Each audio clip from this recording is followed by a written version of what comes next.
Yeah, Hoodwink, she is always annoying in the laning phase. And it's not too bad because at least Charles is getting some decent CS and slightly being noticed. Oh, bottom lane. Well, looks like they are able to get the kill. The double Ion Shell, and they're going to go for more. Krilat, he manages to make it out there with a nice jump at the last second. Gets... I'm going to be happy with that. This Pengo of Squad doing it a little bit better than the last one we saw from Team Spirit. Able to keep up and last hits, not falling apart behind, and getting some nice swashbuckles in. Super hard here, and this is where the Pangolier succeeds. If you can find those swashbuckle stacks and just connect all that damage, things become a bit problematic. Ooh, Swell is not as problematic as losing your entire safe lane. That is very unfortunate, and I don't think Trian was able to dodge that one. We'll find out about that. We'll ask about that in the break, but overall, Squad X, he is starting to take some damage, but Trian has no mana. There we go. There's the dodges. Oh, say you? Are they going to be able to get the kill here? Do Handskin? Couple. Oh, they do get it last with the Starstorm. So Alliance starting off strong with kills both in the top and the bottom lane. Barely not enough, and the Dazzle's trying to do their best to rely on the poison touch damage, chip the Tusk down, and now of course the Dazzle's alone. There's no level 6 on the sword, and not respecting that poison touch. The heal's going to come in, and the Pounce follow-up is perfect. This Tusk should be taken down any second, and this is going to give the space for the Slark to be able to start last hitting. The Ion Shell might value that. Get those utility items early on. The issue is that with the space they're able to create for the Slark, they've been very greedy at giving him the XP early, so now he has the level 6. So even though the vacuum's gone in, the Hoodwink lockdown, the Snowball to try to counteract, and this Dazzle's just fully focused on taking out the Darkseer, almost becoming costly, but of course the Pounce will be able to confirm it, and the Shallow Grave, just in case with a bit of good juking, and this Tusk is able to stall and even find the before going down eventually by the Hoodwink. Charlie's not going to be just the Broodmother alone who can handle the Naga Siren. On lane. Ooh, beautiful coil with the ult. It's going to force the Slark to do what he can, but that regen from the ult is not going to be enough. He's still taken out. I wonder if we're going to see anyone doing the trick against the Pound. So I'd say he might be walking in a dangerous area. They're going straight for him, and he is very fragile. Already looks down to low health, but the Shallow Grave keeping him alive, and that's a very unfortunate role. But in the end, it's trading 1-for-1. Palmo losing his life, but they do get Seiyu in return. A little bit too much space. Time they drop the Sentry Ward, but S4 managed to make that mech was clutch. Let's go with the Moonlight Shadow. Can they get the kill on the Broodmother? And this is what, notice, he does lose his life. Curious poking towards that jungle. Nice bit of stacks coming out here for the Slark. He's going for, I think he's queued up both the Echo Saber and the Diffusal Blade. So, mid lane, Ducalis, and he does lose his life. And this is something I think is going to happen quite often, which is seeing Ducalis and Seiyu lose their life. Two squishy supports in this situation. But Onlo, he's taking a few hits, and he's not squishy, but he will, but he... Oh, Squad X. Alright, looks like they don't spot him there. But he does... Oh, he swashbuckles in. He might be losing his life here. Then they have the ward there, and the Dream Coil comes out. Does not touch Ducalis, but he gets the Shallow Grave off. Trian loses his life. Oh, no. They completely turned this around. It's an absolute blunder. Just not enough damage and follow-up. Not having the Dark burning it around. They gotta be so happy with this. Yeah, they might be able to... make it 3. Does he have any way of making it out? The Moonlight comes in, and nice move by S4, but he is still dusted up, and he is still gonna lose his life. And very easy to leap in, land the Veil debuff on most of these cores, especially considering is that Broodmother building the Greaves? Nope, has the pipe. Okay, yeah, working on the Greaves now, but it's a lot easier to build the Veil. However, thinly veiled is going to be the life of the puck taken out.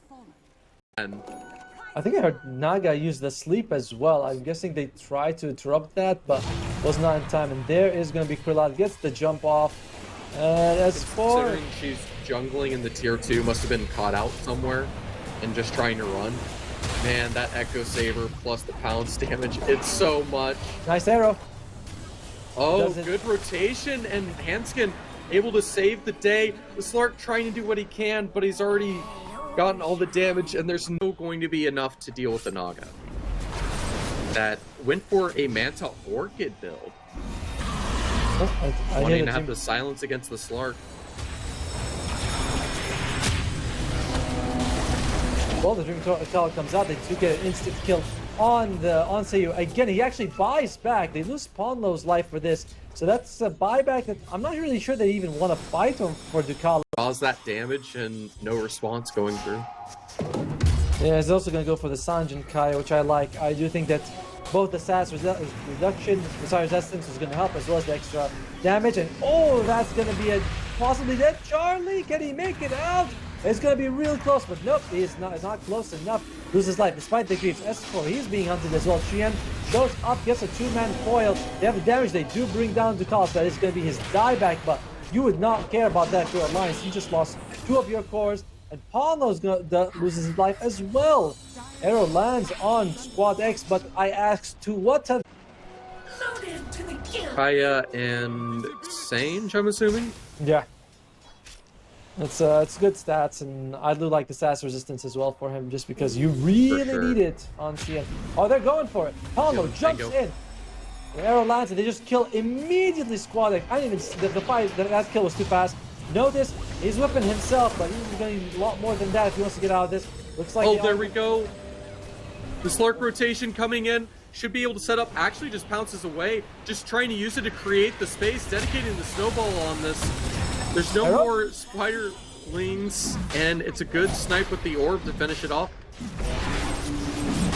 And Hanskin, by the way, he landed another long Sanjin Kaya, so the Hex does feel like I don't think Notice is going to be able to bring the people down. However, Krillad takes just a ton of damage, and he might be losing his life. I mean, it's worth noting, oh, perfect pounce out of there. Puck, of course, having the haste to keep up, and the song resetting. They're going to sacrifice the supports, trying to have the Pango to help out, but of course he'll roll away, cut their losses. The Wink doing the best to keep them focused on that engagement, to let the cores get away. Sort of forced to wait it out, because the entire deal is you're trying to trade the sustain and slowly steal the stats away from the Naga, but that's a potential, beautiful play with the mini rollout from the Pango. Able to get all those pounces, continue to land the damage, even the disarm on the Puck. And now they're trying to run away with the Tusk exposed and chasing, even the rollout still available, and now coming out late to try to chase the Murata. They should be able to get the rest out. And this is the issue, this Slark. He's going to have all these different things, the bounce charges, the shrouds, to be able to hide. And the Naga magical AoE damage may be far more than the Slark can dish out. But she has to be able to target him, so the Slark can just bounce around, be untargetable. Arrow? She can't get this damage out, the illusions get cleared, the Dazzle gets eliminated, no extra save for the Slark. That gets a little bit too greedy and gets punished for it. It's up 30 seconds on the Aegis, and Pondo, he is hungry for more kills.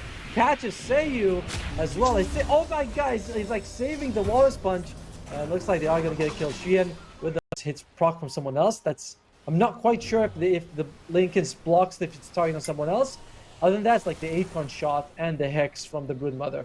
So, I mean, I like Lincoln's. I mean, the number one thing that can actually catch his Puck and take her down is that Hex as the team fight starts. Amazing hoodwink setup with the Pangolier. Of course, they stack up, so the vacuum with the Darkseer is able to come in with the song to stall just for a second. The song will be ignored by the Pango, at least until it finishes. And the Shallow Grave has to be used. They have the Hex. This Slark is disabled, silenced, unable to do anything. He has to try to pounce out of there, dodge the projectile, healing with 23, but the ice ball is enough to take him down. Denied the clutch, has to go for the buyback, surely, as they start going for these racks. Yeah, they have to find some way to break in and fight this Roshan.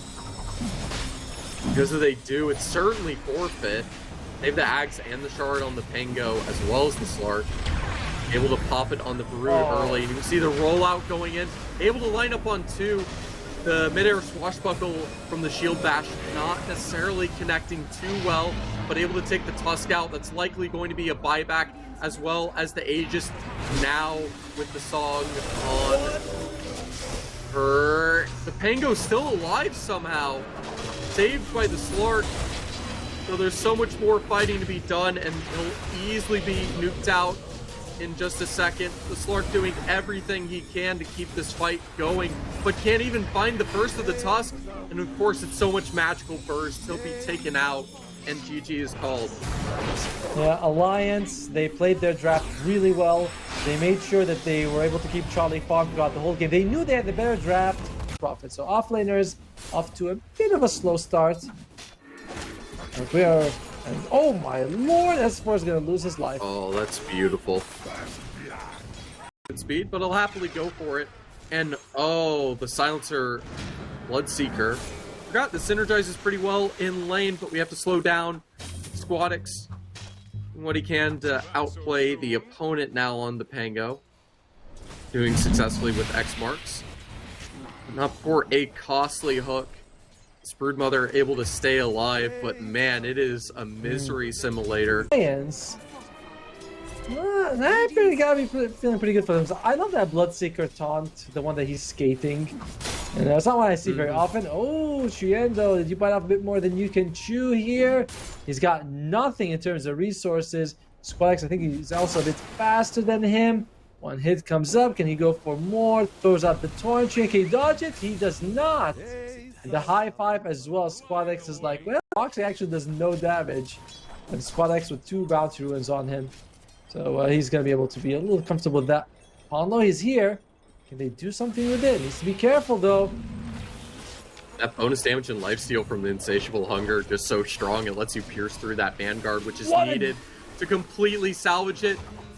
More of those Insatiable Hunger stacks and even the rotation from the Pango just to help. But now they can go for more than just the Broodmother. They can go for this, or the Broodmother can go for more. Not sure if he's trying to get a rotation off or not, but he just goes back to the lane. Guess he scouted if they had Ancients?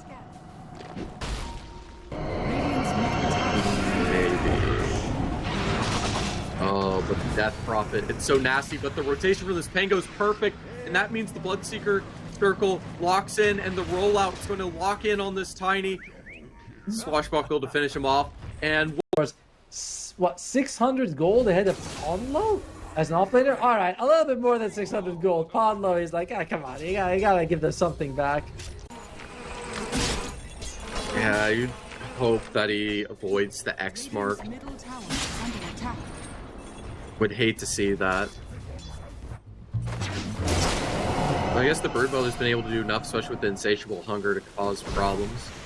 Speaking of problems, yeah, he's just interested in going for the Maelstrom BKB. Rotating, but so far it's Chien who's looking a lot better. And yeah, unfortunately, when you go for with the Broodmother against the person, oh no, that's not gonna land time. Sorry, say you're gonna be losing his life. Handskin saying +2, thank you, baby.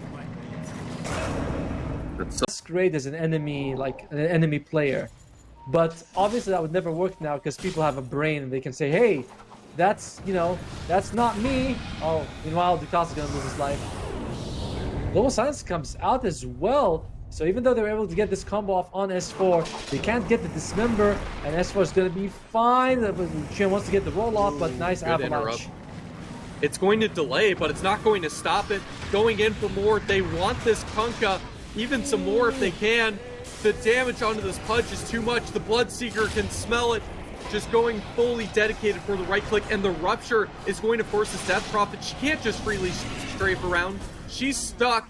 She's able to get some damage in, but trying to bottom the movement means she's caught out, and it's a full team wipe for VP. How much intelligence does Hanskin have? What comes in mind? As you can see, the rot, it does damage, and it is able to clear out the spiderlings, but it takes time, and they can just freely dedicate on this. Oh, the perfect telekinesis denies the CM the lift, and that's bonus spiderlings and the +2, and they'll turn it into +4 perhaps. I don't know if he got the hit on the Pudge. Unfortunate for Hanskin, but he is having just another really fun game. So is Pondlo, in fact. And Pangolier gets not able to get the roll off, but the torrent does not land. There's going to be a problem here coming out for Squad X. Spice losing his life. Oh no. And now things are just starting to snowball out of control. The Pudge was... there's no other chances for Virtus Pro. You know, like if they lose here, they're out. And Ducalis takes a lot of damage. And Ducalis going to take a lot to the grave, right? No. Yep, just loses his life. That's going to be more spiderlings any second, and they're going to use those just to cycle back with Kunkka, just throwing his ult before he's taken out to try to catch the support. It's caught here. He revealed himself hitting that ward. Can they find him in time? He's probably going to TP out. Probably going to be okay. No way to catch the info, though. They can catch the Kunkka getting ghost shift. Now, I'm not going to stop the Rubik from stealing some things. Just trying to play it, install the best he can, and they'll just stand around and wait. They'll happily just take their time before taking him out. So, for Virtus Pro, we have to think, what is their comeback mechanic here? And honestly, oh my god, she keep up these early fights. Not all. A way to quickly nuke the spiderling, so she's able to just always adjust, keep them back, and make sure they're used effectively. We're having an amazing game on her. That's another +2. They're gonna go for Roshan here for Alliance, and Virtus Pro, do they spot this out? Seems like they're kind of in the area. But instead they're just gonna get a kill on Pondlo. Nice kill, or not actually. He's still alive. They just can't get anything. Every time it's a single kill. Instead, it's a combo of the Pango ult into the Bloodseeker circle. And no one can run because they're going to be ruptured. They're going to be slowed by the spiderlings. Just something that's able to melt away the stone. Stone melts, huh?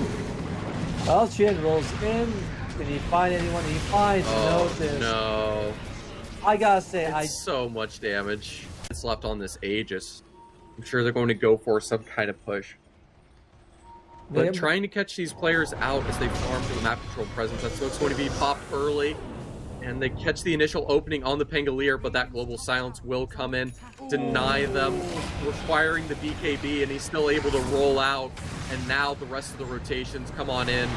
Pangolier is going to be having fun, keeping them disabled. This Pudge is unable to do anything, taken apart by the Broodmother it was supposed to counter.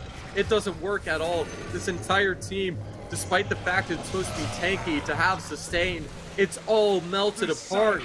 The only thing it's sustaining is a big fat L as Alliance rip them to shreds, and soon this tier 3 tower, the Rax, possibly even the Ancient, is soon to be forfeit. Oh god, they're going for Squad X. The Blade Mail comes out. This is going to be enough.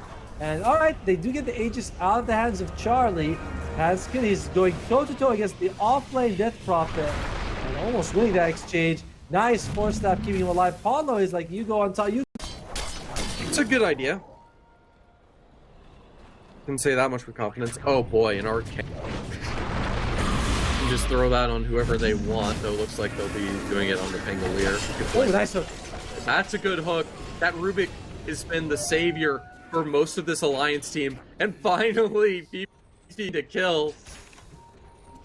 It was 4 to 20 for a while. That's probably 5 to 29. It's a good kill for VP. They gotta do that about 6 more times. But hey, this is number 2 if they can get it. Oh, but again, Good up. I toss the Pudge hook to follow up. He'll just throw for the global silence as he is doomed. But then you still have this Maelstrom on the Bloodseeker and even one on the Pango, I think, with him. I love how he's like, calm yourselves. Like, he's like, you guys got me, but 2 of my cores are beyond godlike, and the 3rd one's got 8 kills under his belt. Oh no. He's going to have no way to escape. Just a little handshake. He's still unlocked, having to BKB to dodge it. And of course can just use the little mini ball to just dodge it. Torrent. Skunk is proving to be a little bit of an issue, but finally taken out. Yes, you'll be able to farm some creeps with it. At least kill something. Oh yeah. You're not going to be getting anyone on Alliance. I don't think he needed the exorcism to get creeps. Alright, noticed. But that's another good hook. Able to land some of these hooks on these supports, but even then, there's always these force staffs, even multiple in this case, unable to escape the ruptures on the Pudge. They'll be able to leave. Won't be able to say the same about this Death Prophet. Able to have a decent stall, but eliminated the Tiny, having to screech away like a tire and screech in pain indeed, as it's 23k for Alliance. They just keep building up this lead. They're not making any mistakes. Those 2 supports were the only thing they're giving up. As this Bloodseeker's godlike BP, they've had enough. They've disconnected. They're gone. They've GG'd. That is